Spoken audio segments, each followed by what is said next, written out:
Je suis Alidou Badini, je suis réalisateur caméraman à la RTV.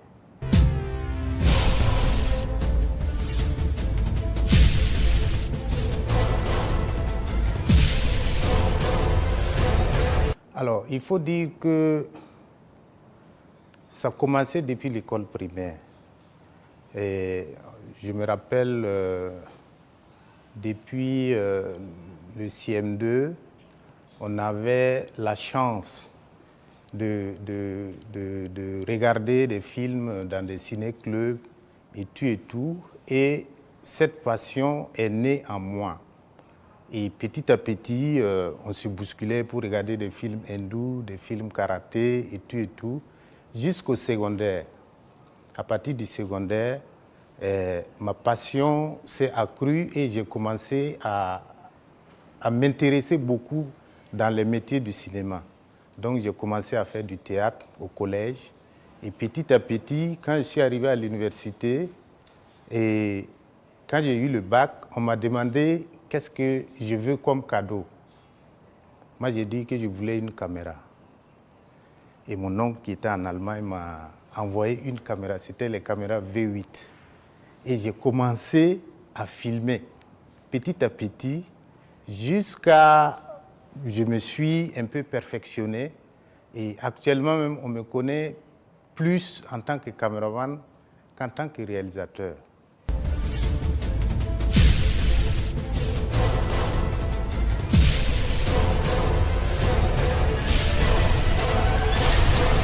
En ce qui concerne ma filmographie, je n'ai pas fait beaucoup de films, mais j'ai actuellement 5 films. Le premier film, c'est Fleur d'épine, que j'ai fait. Ensuite, j'ai fait 3 documentaires, Le beurre et l'argent du beurre. J'ai fait Du venin dans la soupe, c'est un documentaire que j'ai fait, un documentaire de 13 minutes. Et puis Hérisson d'Afrique. Ça aussi, c'est un documentaire que j'ai fait. Tous ces films sont passés au FESPACO et puis un peu partout. Et le dernier en date, c'est Yikian.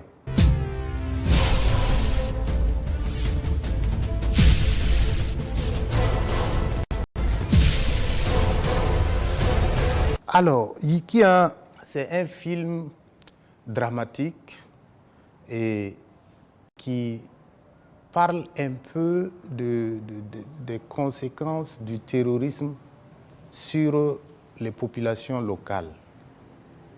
Et j'ai choisi de ne pas traiter directement du terrorisme, mais de l'impact du terrorisme sur la population. Et dans ce film, il s'agit d'un jeune paysan qui vit avec sa famille, sa femme et ses enfants, et puis son vieux père qui est malade. Et un jour, les terroristes arrivent, on tue le chef du village et on demande à la population de quitter les lieux. Et le jeune chef de famille, lui, il ne connaît personne ailleurs. Parce qu'il est né là-bas, il a grandi là-bas, il ne connaît pas, voilà, il ne sait pas où aller. Et donc, lui, il a refusé de partir. Mais en refusant de partir, il va subir la foudre des terroristes parce qu'ils ne vont pas le lâcher. Et c'est comme ça, lui, à son niveau, il va essayer de regrouper les jeunes qui sont là pour essayer de faire une milice d'autodéfense pour protéger les populations qui sont restées et protéger le village.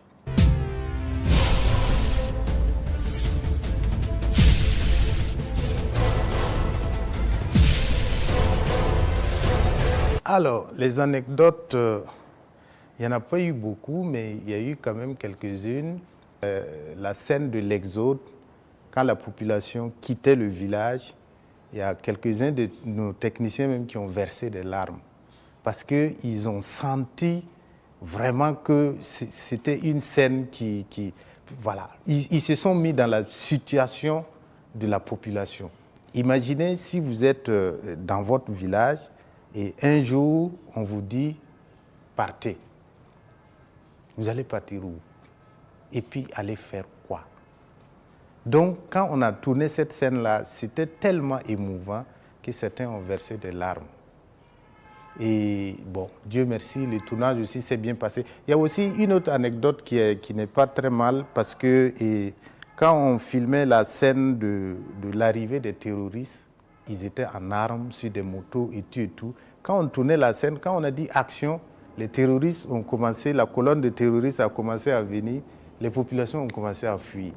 Parce qu'ils ont cru réellement que c'était vraiment des vrais terroristes qui venaient. Donc certains ont commencé à fuir, ils sont allés même commencer à raconter en ville qu'il y a des terroristes qui sont là, qui sont en train de venir et tout et tout. Heureusement, on avait la gendarmerie qui était avec nous, qui les ont rassurés que non, c'est un tournage de film et tout et tout.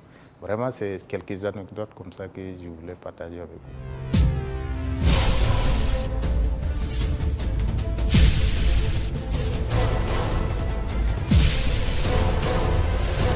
Le FESPACO, c'est une compétition internationale. Alors, ce que moi, je souhaiterais, c'est que le film soit vu par le maximum de gens possible. Que tout le monde puisse voir le film, que tout le monde puisse comprendre ce qui se passe dedans et tout et tout. Et bon, et comme c'est un festival aussi, on voudrait bien rencontrer d'autres réalisateurs, d'autres producteurs, échanger, essayer de collaborer pour les prochains films et tout et tout. Et naturellement, si on a des récompenses, on est partant.